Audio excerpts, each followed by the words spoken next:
Hello, everyone. Thank you for joining us for our final pre-concert video of the Holland Symphony's 22-23 season. We've been grateful to have you with us all year and supporting us. As I prepared for this conversation today, I was thinking about sort of the year where we've been musically over the course of this year. We started off with a concert of entirely French works back early in September. And then last fall, we actually did two other big French symphonies with the Saint-Saëns Organ Symphony and the Symphonie Fantastique by Berlioz. We had some contemporary pieces in there, an American symphony by Hansen.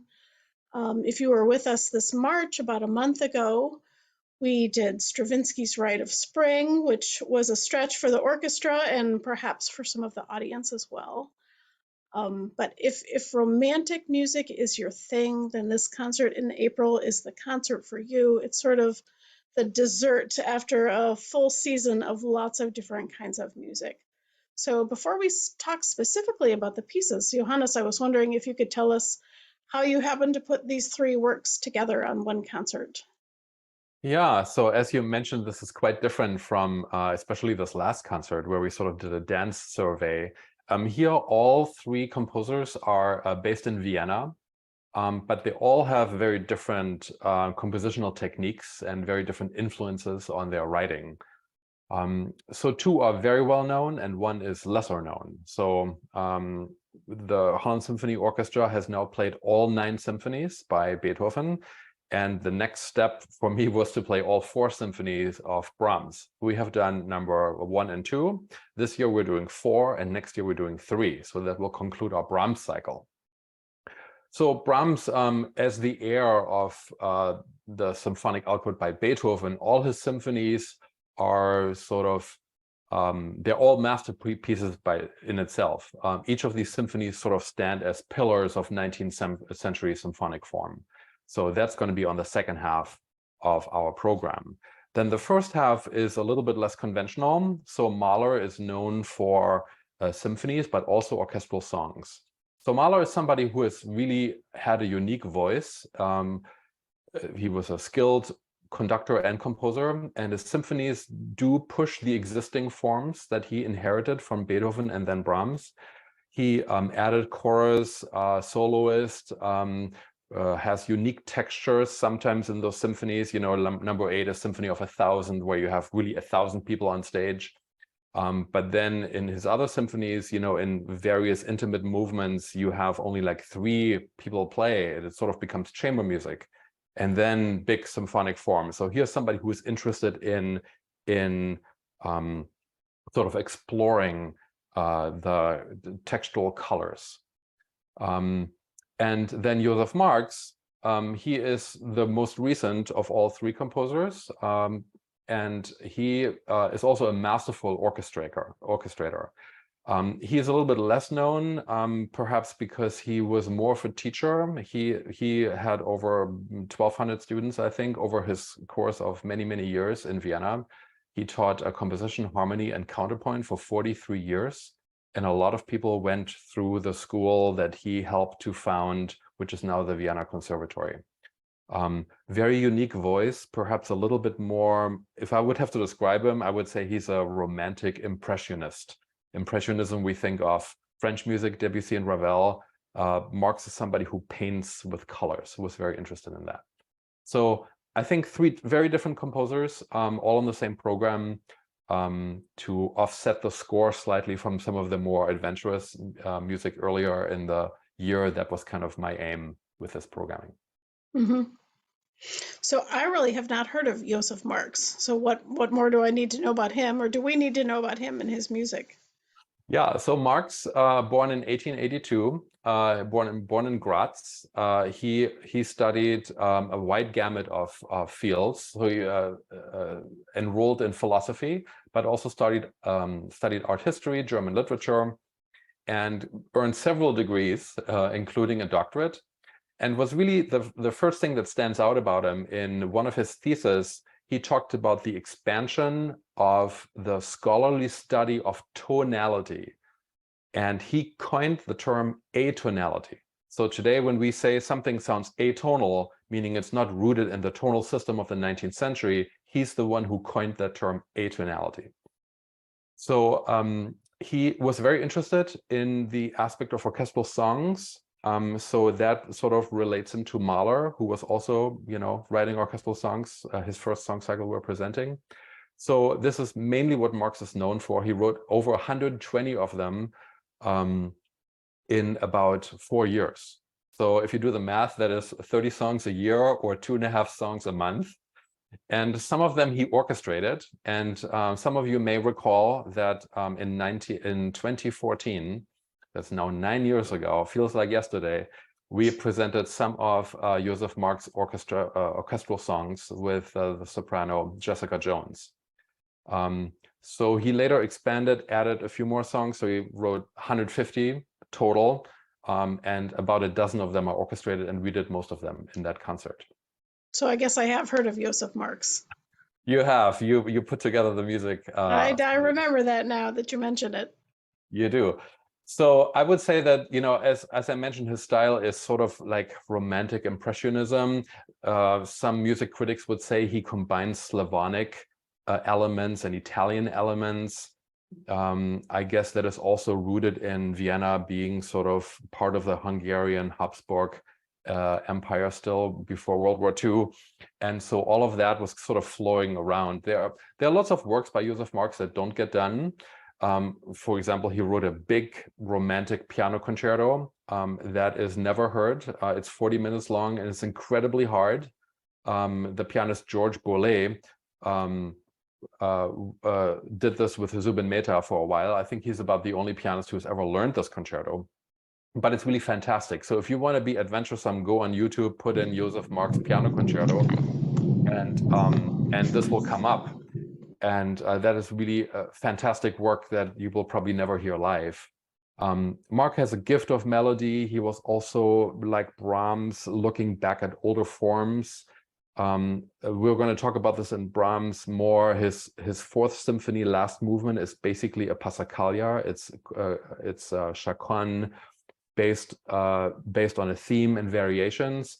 So Marx also was looking back, and the old Vienna serenades are part of that.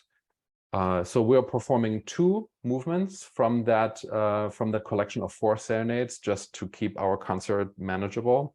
Of course, the third one, the third movement, which is our second serenade that we'll perform, has a waltz element.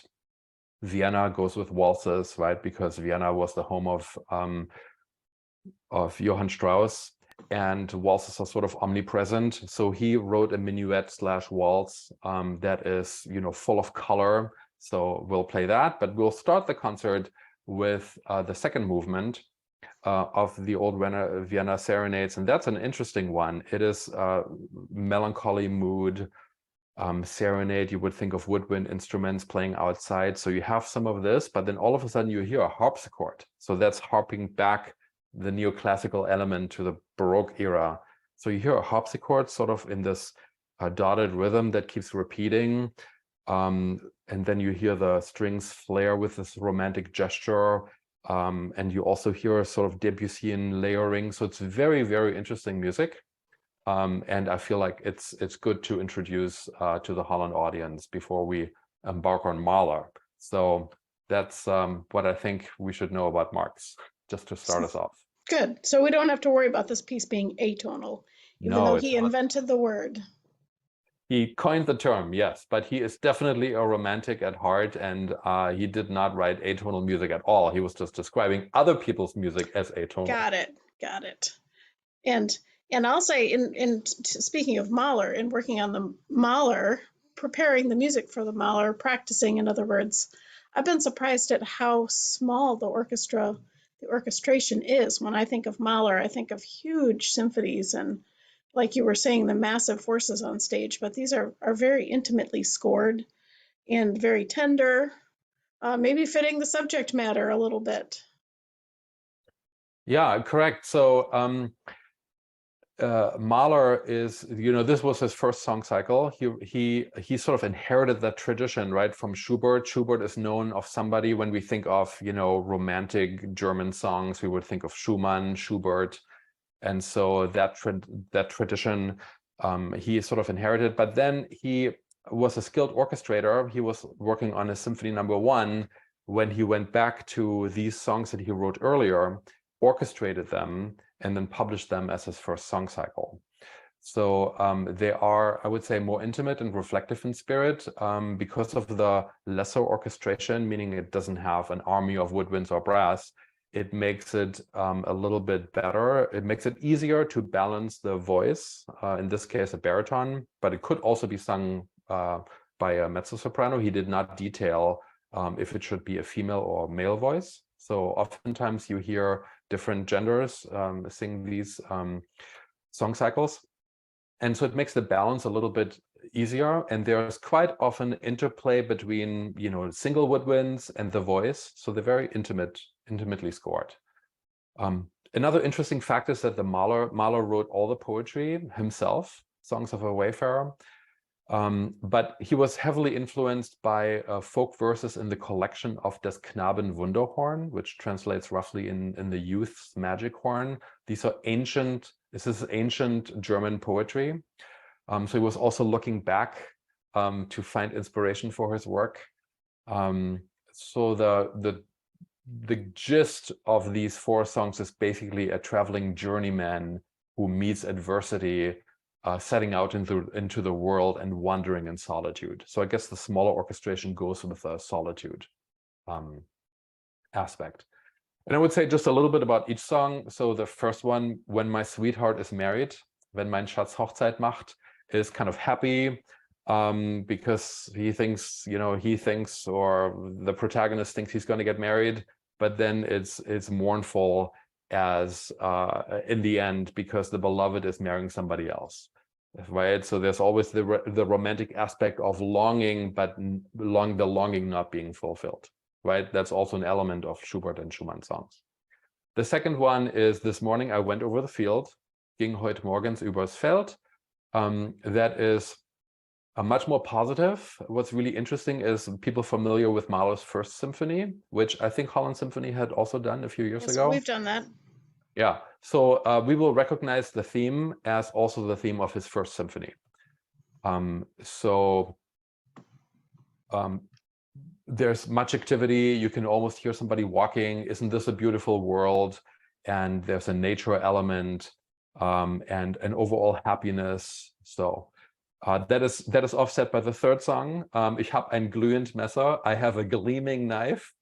And that is opening with kind of a tumultuous orchestral introduction before the narrator lashes out in agony, and there's a storm and many flourishes in the orchestra, and it almost feels overwhelming.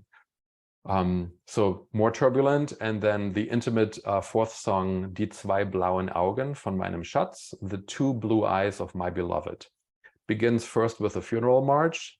Similar to the third movement in Mahler's first symphony, is also a funeral march. Often juxtaposing major and minor. We often get that in Mahler. And so this is just kind of a gently rocking lullaby where the narrator is sitting underneath the linden tree. The linden tree is also a recurring theme in Schubert and Schumann songs. And the wandering has come to an end, sort of reflecting on life. And there's harp that's featured. So quite a gamut of emotions over these 4 songs, and just wonderfully orchestrated. Yeah, you mentioned a storm, so I don't know, for all of you listening, it's a very stormy day here in Holland when we're filming this, and I hope you don't hear the pouring rain and the thunder that occasionally is very audible to me. But that actually kind of sets up the Brahms pretty well, because this Brahms is a pretty stormy symphony. Actually, when Brahms wrote it and was writing about it to a friend of his, he called it the New Tragic Symphony. It possibly was the most sort of devastatingly tragic, minor, powerful symphony that had been written at the time. Brahms is sort of famous, when we take a music history class or a survey class, one of the things you learn, the first things you learn about Brahms is that he didn't write his first symphony until he was well into his 40s because he was so intimidated by Beethoven's symphonies. Everyone, all of his contemporaries sort of thought Beethoven epitomized the symphony. He perfected it. He brought it to its kind of ultimate state, and that, there's a school of composers that said, we should move on to other genres and not write symphonies anymore. We can't surpass what Beethoven did. Brahms didn't do that. He really dug into the symphony, studied it, spent a lot of time with Beethoven symphonies, learned from Beethoven, and really dug into that genre, ultimately writing four, all relatively quickly. I think from about 1876 or 77, and then this one was finished in 1885, excuse me. I don't know of, there aren't many composers who can wear emotion on their sleeve as well as Brahms does. And this symphony really covers a full range, maybe the fullest range of all of his symphonies. It starts off remarkably simply. I think one of the things about Brahms is he's known for his melodies, but his melodies tend to be really simple. If you just look at the notes, it's basically four notes, a little sigh that repeats over and over again, and he takes these four notes and develops them not unlike what Beethoven can do with just a few notes, as in the beginning of the Fifth Symphony, in a very different sound, but takes just a few notes and spins this into this incredible melody and length and depth and just breadth of emotion. So he's almost mathematical in his ability to develop themes, but it comes across as very romantic in texture. So the first movement is powerful, it's dark, it's tragic, it's sorrowful, there are moments of joy. The second movement starts off in a very quiet, tender way with just a simple melody with some pizzicato strings, very intimate. Again, very simple little melody that he develops, and it grows and it becomes serene and full and rich. The third movement is almost funny. It's, I think, supposed to be a little bit off, put you a little bit off kilter. It feels kind of like a country dance a little bit in a way, slightly rougher on the edges, some slightly unexpected phrase lengths. Almost doesn't fit in a way. It's so sort of jocular and energetic after the second movement. And then the fourth movement is tragic and severe. Interestingly enough, Brahms's first symphony, which was the other symphony that's just really powerful and dark. Brahms really took a cue from Beethoven and ended that in a major way. Major meaning major key, hopeful, optimistic sounding ending. But this one ends really abruptly, almost too soon, almost in an unexpected way. It's dark and stormy all the way through, not unlike the thunder I'm hearing in the background. So Brahms really wears the emotion of the romantic era very prominently. What's hard or challenging about playing Brahms symphonies, Johannes, or conducting Brahms symphonies? Yeah, well, I mean, everybody knows them, right? So Brahms symphonies are performed, especially the fourth one, hundreds of times, all over the globe. So there's a certain standard that, and people know the symphony, right? So you have to play it well because it's known music. It's not some obscure 21st century piece that nobody's ever heard, where people wouldn't know if you play a wrong note or not. In terms of sound, Brahms' contrapuntal activity is important, like a Beethoven, but the sound is also important, right? You've got to have the right sound, the right balance. The phrases are longer spans. The crescendos sometimes are longer spans. So a conductor needs to have a forward-looking view as to where do I want to be, when, and how do I gauge the crescendos. Oftentimes it's high in the violins, right? Yeah.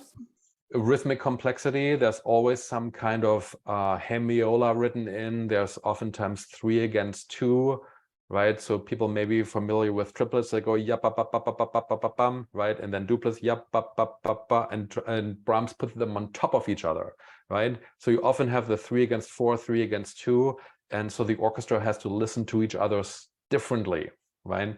That's a hallmark of Brahms' compositions that's also present in his piano works. So it's rhythmically hard, notes are hard, the sound, you have to get the sound right. So there's lots of complexity. I find that it's challenging, having listened to Brahms symphonies for decades. Then Brahms has this way of always having a place or two where the beat isn't where you think it is. So you might have listened to something hundreds and hundreds of times, and in my head I've always put the beat in a certain place, and then come to find out when I'm practicing the music that's not where the beat is. Right. Brahms has shifted it around, and so I have to relearn a lot. Yeah, one of the things that violinists, I shouldn't admit this in public, but one of the things that violinists fear with Brahms is just some really big leaps. So we'll be playing really low in the instrument, and then we have to find a note really high. So, you know, bring our hand to a totally different location. And that takes a lot of practice and a lot of work and a little bit of luck. I shouldn't say that, but. And all 12 first violins have to do it at the same time. Right, and land in the same place. Yeah. Right. Interesting. I mean, Brahms really looked back, not only by embracing the symphony and other forms, but as you mentioned, the last movement begins with these 8 chords in the winds and brass that some scholars think he took from a Bach chorale, and it's essentially those 8 chords are essentially the foundation for the whole movement that he just repeats over and over again. 32 variations, I think. So very, very old, early Baroque form, a Passacaglia or a chaconne. So Brahms not only embraced the symphony in the form that Beethoven had sort of given it to him, but even went farther back, embracing more Baroque forms. Really knew his Bach very well. Yeah, I mean, lots of composers wrote variations, right? I mean, there's Rachmaninoff with his Paganini variations, there's the Elgar Enigma variations, but to go back to an ancient form like the Passacaglia that's even pre-Baroque, so it stems out of the Renaissance. I mean, that is truly a leap. And to do that late in his life, to not keep innovating, but to go back earlier as he matures as a musician, that's that's also profound.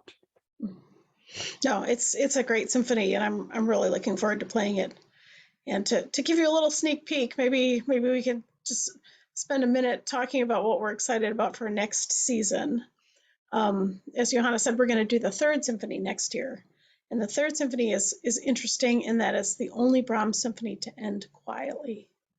So that will be a wonderful challenge and opportunity for us as well. What are you looking forward to next season, Johannes? So what people don't know is Brahms' 3rd symphony is the hardest one to play for the orchestra and also the hardest one to conduct, because there are lots of beats that are at the end of the bar. So you sort of have to you still have to give a downbeat, but then the accent is on the weakest beat of the bar. So this is something that it took me until my doctoral years to figure out how to conduct Brahms 3. So I'm really looking forward. So how do you practice conducting? You don't really practice conducting. I mean, I don't anymore. I just study scores and the hands will follow. But this is one that young conductors often struggle. It's the in-between beats, right? Or sometimes when stuff is not in 1 and not in 3, but it's in between. And there's a lot of this in Brahms 3 that, you kind of need to trust your hands and the orchestra that things will happen. So. But what else am I excited about? So definitely Brahms 3. I'm excited to have Aaron Borowski back. He played Tchaikovsky Violin Concerto with us a few years ago. It was really a pleasure to work with. He's going to do the Mendelssohn Violin Concerto with us on that same concert. Let's see. I'm definitely looking forward to the last concert in April next year. We titled it A Night at the Opera. So we're doing Meistersinger Overture from Wagner, and then the very, very famous Four Last Songs by Richard Strauss, full of orchestral color. So here we're talking about somebody who is also famous for writing so well for voice and full orchestra. Then the orchestra will play the Strauss Suite to the Rosenkavalier. That is fantastic work, full of color. So that's definitely pushing our boundaries artistically and introducing some music that we have not yet played for our Holland audience. Yeah. Yeah, and then we'll kick off the season with the planets. Right. Beethoven's Emperor Concerto. So we're looking forward to that. Always excited to play the planets. Just lots and lots of fun to play. So many different colors and instruments and harps and lots of timpani and an extra tuba. And that's always great fun to play that piece. Yeah, two And harps. then we'll have a little Haydn surprise symphony in there in the middle of the season. Yeah. So should be good. Maybe just another word about the baritone soloist for this concert, for the Mahler concert. People, our audience members who have come to Beethoven 9 concert will recognize him, David Grogan. He was our baritone soloist for Beethoven 9, I think in 2021. Is that when we did it? A year ago, 2 years ago? Don't know. COVID sort of... Just a year ago, it was 2022. Wow, COVID just screwed with my timeline. And so he's a really famous singer in the Southwest mainly, and he lives in Dallas, near Dallas, Texas. And so he's coming up to perform with us again. We had a great time, and when I asked him, "Hey, would you do this?" He says, "It's one of my favorite. I would love to." So really looking forward to collaborating with him again. So. Yeah, he's been on the schedule to do this with us for a long time. This is another concert that got delayed a year because of COVID, but so happy to be able to bring it to you now, and thank you all for joining us for this video, and we look forward to seeing you at the concert. Thank you.